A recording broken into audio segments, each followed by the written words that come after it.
Yo, what up? So, ngayon, papakita ko sa inyo guys. Ito yung dati kong boarding house. So, liligpit ako dito kasi alis na ako dito. Tapos, ayun nga, diba? Maraming memories din na nagawa dito guys. Ito sa boarding house. So, linisin natin dito, liligpitin natin to kasi, diba? Yun. Yung labas ko, dito ako nagsasahing, dito ako naghugas, naglalaba. And din dito na side, dito yung malalagyan ko ng gamit dati guys to. Gamit ng mga kusina. Tapos dyan, sapatos ko.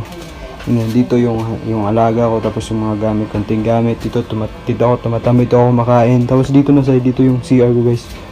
Ayan. Dito, hindi ko na ipapakita kasi ano lang, CR lang din naman yun. Tapos dito yung kwarto guys. Sorry, itong kurtina to, in-order ko to sa online para, di ba? Para maging aesthetic din kahit konti. Tapos dito yung kwarto ko guys. Ayan, dito ako natutulog. Tapos may konti akong display dito ng mga gamit. Tapos yan, pinalibutan ko na lang ng kurtina guys. And then dito yung damit ko.